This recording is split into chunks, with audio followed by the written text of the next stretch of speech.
For today's review, we're going to take a look at this book. This is Cambridge King James Version, Cameo with the Apocrypha. It's in black calfskin. Not much to the grain, it's rather smooth. Has art-gilt edges, 2 red ribbon markers. They're 5/16 of an inch or 8 millimeters each. Red and yellow head and tail bands. Smyth's-own book. It's the box. Let's find the ISBN for you, in case you're interested in it after you see the video and would like to search for it. All this information here is on the back that you could freeze and read if you want at your pleasure, plus a little blurb about Cambridge University Press. It is unfortunately a red-lettered text, but it's not that bad. As red goes, this is pretty good.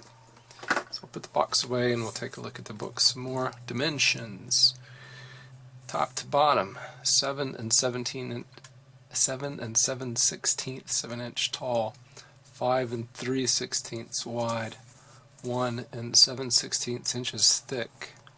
It is a paste-off type style. It says calfskin leather in there. Let's take a look at corners. There's one. There's another. And cardstock. Then some kind of a presentation page, but without any type on it at all. I suppose you can write your name there. And it has this decorative floral pattern in red around the edges. A page before the title page, then you come to the title page where I have the ribbon tucked. It's pointed to be read in the churches with privilege. It's cameo style. 16 MO means sextodecimo, and it refers to this rather small paper size, and it has pronunciation marks.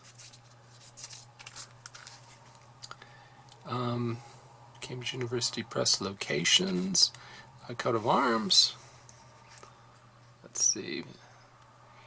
And typeset an 8-point petite medieval Clarendon, so it's petite medieval Clarendon rather than Brevier Clarendon, as the Oxford of a similar style is. Printed and bound in the Netherlands. Do they not print and bind everything these days? We have the epistle to King James, but not the epistle to the reader. So Thomas Bilson's work is here. Miles Smith's is not. Table of contents. So here you have the books of the Old Testament. Then between the Old Testament and the New Testament, the books of the Apocrypha and the books of the New Testament. It's a matte paper. You can see here on the pronunciation guide page, there's not very much luster to it at all. There is some show-through, but the print is so nice and bold that the show-through doesn't bother me, not even a little bit. It is not line matched, and I think I'll try an experiment to show you that when I have the book up on a stand where I can have a hand free. Genesis, of course, starts on its own page, but in general, books of the Bible do not. There is some print non-uniformity. It's rare and moderate, but let's give you a taste for it. Here we'll go to pages 725 and 727, and I'll show you those side by side.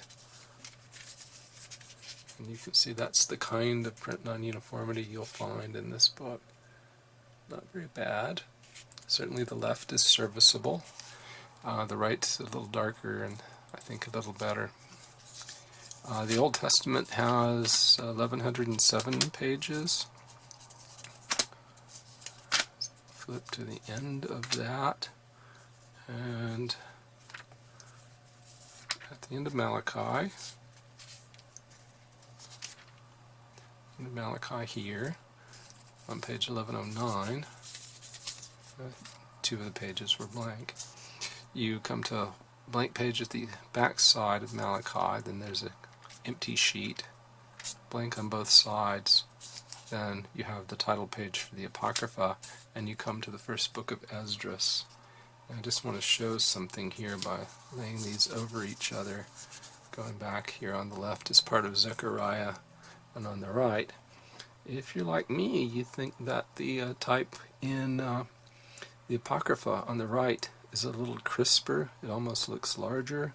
I don't think it really is larger. I just think it's newer looking, crisper looking, as though it were made from an earlier generation of print.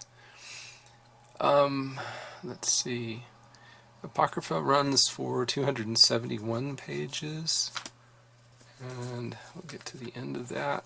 We'll go past Ecclesiasticus, past the books of Maccabees, of which there are 2 printed here. There are actually 4 altogether, but only 2 are printed in the Geneva Bible and the King James Version.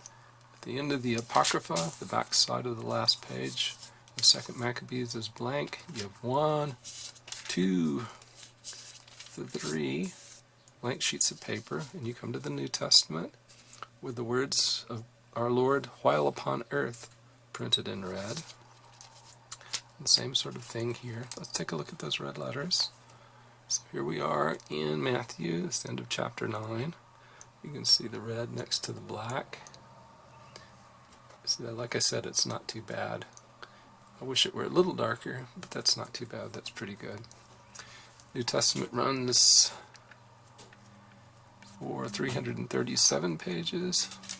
We come to the end of the book of Revelation. Back side of the page again is blank. It's a pattern.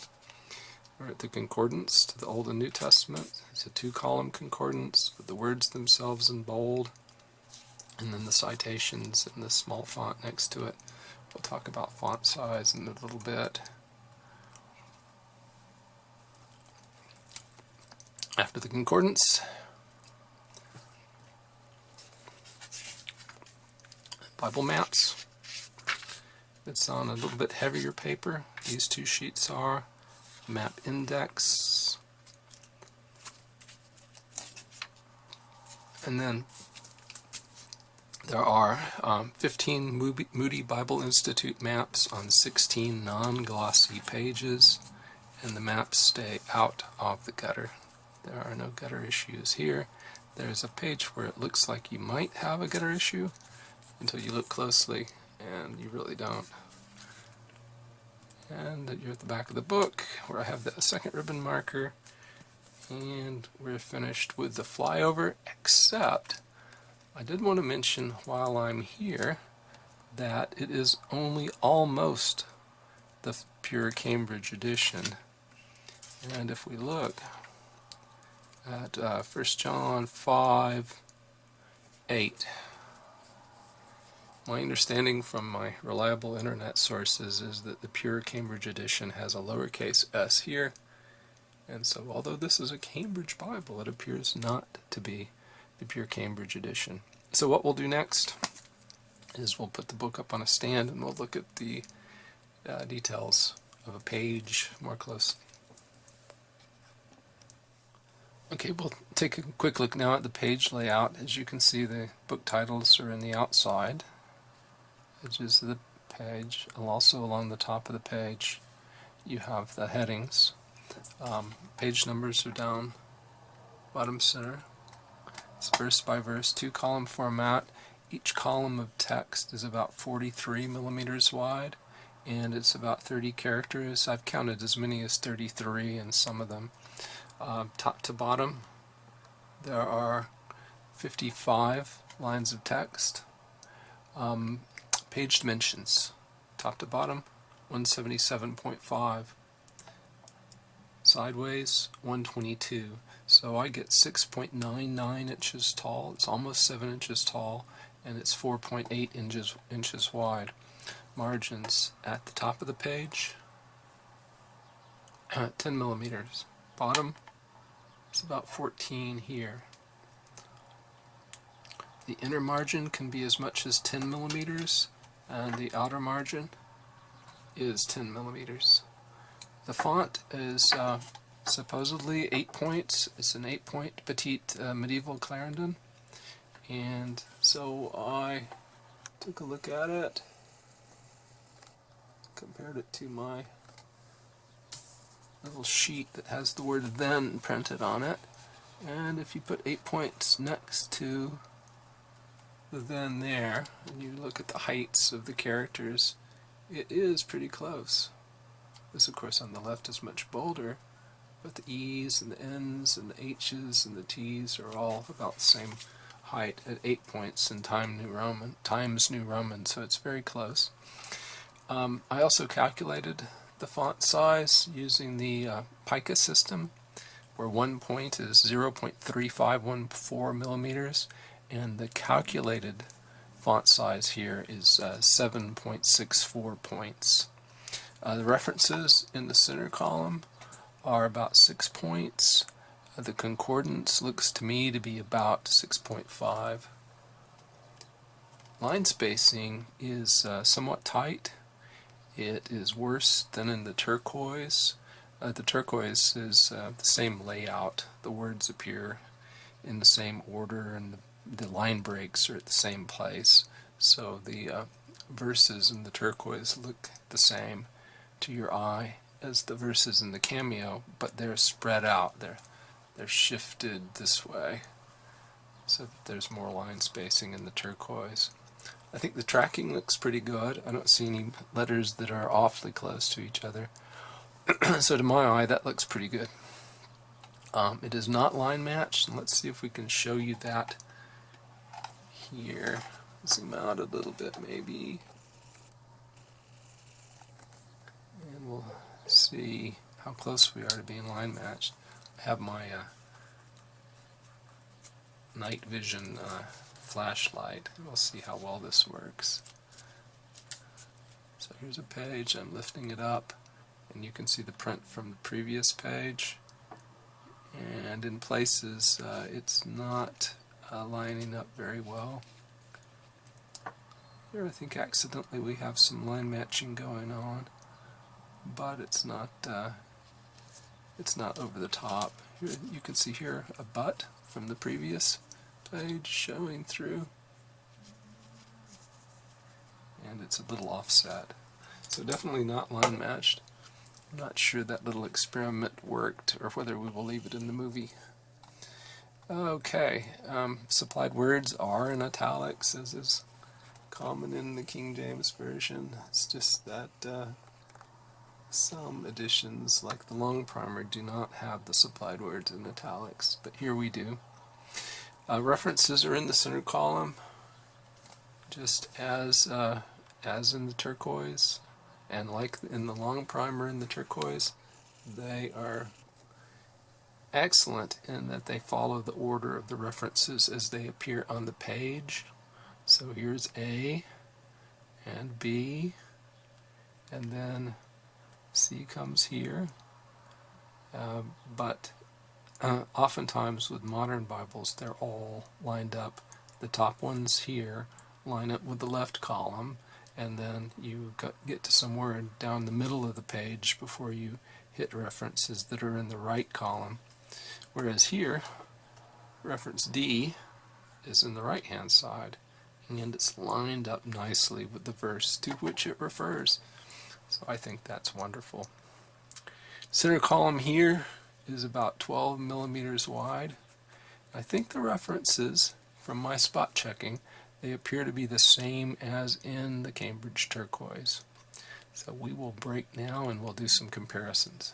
You're looking right now at the Cambridge Turquoise. When I reviewed this Bible a few months ago, I noticed a few spots where words ran into each other to form a single word. So I believe not every is a single word in the Cambridge Turquoise. For some reason, although the layout of the verses is the same in the two books, the Cambridge Cameo doesn't have the same issue. So here in the Cameo at 1 John 4:1, you have 3 distinct words, believe not every. Okay, now we're at Genesis 1:26. On the left is the Cameo, 8-point font. On the right is the turquoise, which has about a 10 to 11, so 10.5-point font. You can see the layout is the same. The lines break at about the same spot. But the turquoise has more room between the lines. It's not just a larger character size, there's also more leading between the lines on the right than on the left. I don't know if I can bring it into the same shot, but I will try to show you that the references here are the same as well. You can see the translation note moves to the opposite end of the collection of references, but they're the same on the same references at the spot. What you're looking at now is a Cambridge Cameo, but it's not the version with the Apocrypha that we're reviewing today. This is a mid-1980s edition and wide margin edition in Berkshire leather. When this new Cambridge Cameo came out, it was advertised to have an improved font. The print had been cleaned up, sharpened, but it doesn't appear to be that much sharper to me than at least what was being done in the mid-80s. A little bit crisper, a little bit less bold on the right. This is the book that we're reviewing today here on the right, than the older Berkshire leather wide margin on the left. But I wouldn't call that a revolutionary change. If you're shopping for a small King James Version Bible, another one that you might be looking at is this, the Oxford Brevier Clarendon. This particular book that you're looking at is an Allan 6C, and I have it on the stand because its margins are wide. I want to compare it with the Cameo, which I'm moving in now. And so we're looking at Genesis 1:25 in both, side by side. Cameo on the right, Brevier Clarendon text on the left from the Allan 6C. You'll notice that the font size here on the Clarendon is a bit larger. It's advertised as 9-point, whereas this is advertised as 8. In the Pica system, this is actually a 7.9 on the left, and the Cameo has the 7.64 on the right. They both have the references in the center. I think the references may be more extensive here in the Brevier Clarendon and the Oxford than they are in the Cambridge. The Clarendon also has chapter summaries that the Cameo does not. In addition, in the back, the Oxford has the cyclopedic concordance, whereas the Cameo simply has a concordance, and you get the Oxford maps rather than the Moody Bible Institute maps with the book on the left. Those are the advantages of the Oxford. Also, you can get it in the Allan goatskin, which is very nice. But one significant disadvantage is that this paperweight is 22 GSM, whereas this on the right is estimated to be 28. I think you have better paper here on the right. Just for fun, I put my 1904 Oxford Brevier Clarendon here on the stand, and I'm going to show it against the modern Cambridge.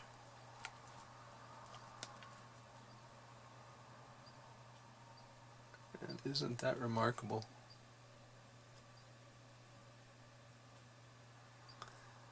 A little bolder and blurrier in the Cameo on the right. The old Oxford was a crisper, cleaner looking text. What's somewhat unique about this Cameo, of course, is that it includes the Apocrypha. And so the question is, I think, what do we think about that? Well, my opinion is well summarized here in this book. This is the 1928 Book of Common Prayer, which includes, in the end of it here, the 39 articles of religion that were agreed in the Church of England in the 1570s under Queen Elizabeth. And it says that there are other books, as Jerome says, that the Church reads for example of life and instruction of manners, but yet it does not apply them to establish any doctrine. And then it lists the books and fragments of books in the Apocrypha. I tend to agree with what Jerome saith, and what the Articles of Religion saith as well. So at this point, I'd just like to say a few words about the apocryphal books in general. If you're really interested in reading them and learning about them, then I would recommend that you get a copy of this book. This is a Revised Standard Version, New Oxford Annotated Bible, and I think it's still in print. It's one of the few Revised Standard Version editions that you can still acquire. You should be seeing a chart here where I've tried to lay out as clearly as I can something that's quite complicated, which is the relationship of the King James Apocrypha to the books of the Septuagint that Protestants do not consider canonical. So in the leftmost column you see the non-canonical, non-Hebrew canonical books in the Old Testament of Codex Alexandrinus. The ones in blue there are represented in the King James Apocrypha. The ones in black are not. So those in black are books that are in the Septuagint but are not translated in the King James. King James Apocrypha also includes one book, 2nd Esdras, which is not in the Septuagint, and that's an apocalyptic work that's included in the Russian Bibles. The center column shows you of the books that are in the Septuagint, the ones that are in the Roman Catholic second canon, what they call the deuterocanonical books. And you'll see there that they do leave out a number of Septuagintal books. They do not include them in their canon.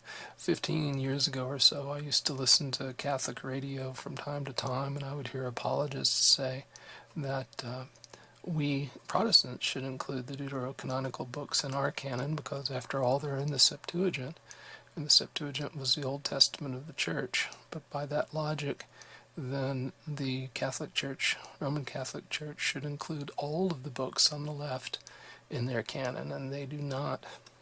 The Eastern Orthodox, if you look at the rightmost canon, they do a better job. They include a few books that the Roman Catholics don't, like 1st Esdras and 3rd Maccabees and the 151st Psalm and the Prayer of Manasseh from the Book of Odes, but they do not include them all. If you know Greek and you're interested in looking into this in more detail, then this is a copy of Rolf's Septuagint, which includes the Greek, but not the English, for all of those books. 2nd Esdras contains a very interesting account here in chapter 14, verses 37 through 48, in which Ezra drinks a magic drink, and after he does so, he's able to dictate 94 books, 24 of which only are to be made public, and that makes a lot of sense to you when you realize that by some accounts the Hebrew Old Testament was 22 books, by other accounts it was 24. The difference depended upon whether certain books were broken into two or not. Unfortunately here the King James Version doesn't make it very clear because it's based on the Latin, where scholars believe the text is corrupt. But if you read it here in the Oxford Annotated Bible, you see the mentioning of the 94 books and the 24 books that are dictated over the 40-day period.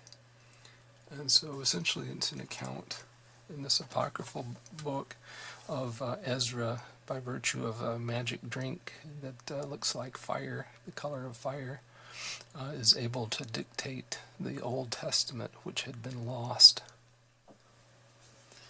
This book here, the Book of Tobit, is something of a fairy tale.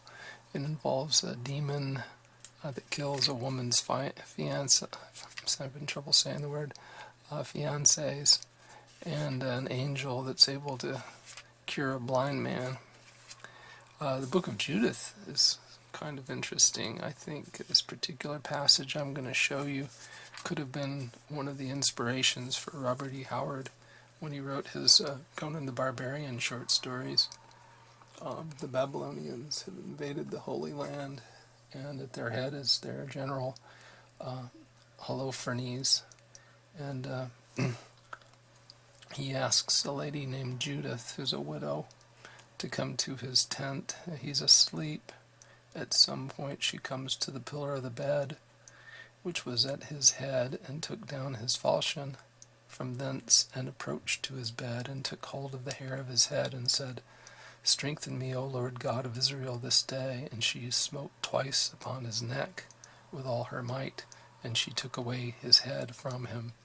And she put it in a meat bag, is what the King James Version says here. So I said Babylonians, but the Book of Judith calls them Assyrians, but I said Babylonians because Holofernes, if there was such a person. He worked for Nebuchadnezzar, and Nebuchadnezzar was the king of Babylon. One of the more interesting and I think worthwhile books is Wisdom of Solomon. And here's an interesting passage, chapter 5, verses 15 and 16. See how close we are to that. It's not bad. It says, righteous will live forevermore, the reward is with the Lord, and the care of them is with the Most High. And then here, they shall receive a glorious kingdom and a beautiful crown from the Lord's hand. That giving of a crown to the righteous is reminiscent of what we read in 1 Corinthians 9:25, 1 Peter 5:4, and Revelation 2:10. And another interesting passage here in the book of Wisdom is in chapter 7, 25 and 26. She here is wisdom. Wisdom is the breath of the power of God, and a pure influence flowing from the glory of the Almighty, and therefore can no defiled thing fall into her. She is the brightness of the everlasting light, and the unspotted mirror of the power of God, and the image of his goodness, which is reminiscent of Hebrews 1:3, and perhaps it influenced Paul's thinking when he wrote that. We're in Ecclesiasticus. That's also called Sirach, the book of Ecclesiasticus, chapter 2, verse 10, which reads, "Look at the generations of old and see, did ever any trust in the Lord and was confounded?" That was very instrumental in the conversion of John Bunyan, who wrote Pilgrim's Progress. And Bunyan later wrote that, he said, "I bless God for that word. It was for my good," even though it was in this apocryphal book of Ecclesiasticus. We're now in the book of Baruch. This is chapter 3. I'm looking at verses 35 through 37. And this was very instrumental, important passage in the time of the conflict between the Trinitarian Christians and the Arians in the 4th century. In fact, one of the Cappadocians' fathers quoted this passage as a prophecy of the Incarnation, and you'll see why toward the end. "This is our God, and there shall none other be accounted of in comparison of him. He hath found out all the way of knowledge, and hath given it unto Jacob his servant, and to Israel his beloved." That is in the Word of God, I suppose. "Afterward he did show himself upon earth, and conversed with men." God himself. The reason, of course, that passage worked for the Trinitarians in the conflict was that the Arians did not believe that Jesus was God, but rather that he was the highest of the created beings. But the passage said that was God who spoke with men. So I've stacked here some of the books that have made an appearance here. The one on the bottom is the New Oxford Annotated Bible. This is the old 1980s era Cameo wide margin that made an appearance in the comparisons, as did this book. This is an R.L. Allan 7C. The Cameo here is in Berkshire leather. This is in goat skin. I believe this one's Berkshire leather as well. I think so. And of course, here's our book for today, the Cameo in Calfskin. It's a fairly flexible cover. It's worked in fairly well. Of course, it's not as limp as a goatskin cover would be, or a book with edge-lined construction. But it's holding up fairly well. I like it. A lot of the features are very nice. The red letters are not too red. It's a nice, bold, clear type. With center column references that work the way a center column reference should. So there's a lot of good to be said about this book. It's also small and portable. I've taken it on trips with me. It's very easy to carry. So that, in essence, is my overview of the Cambridge Cameo with the Apocrypha. Thank you very much for subscribing and for watching.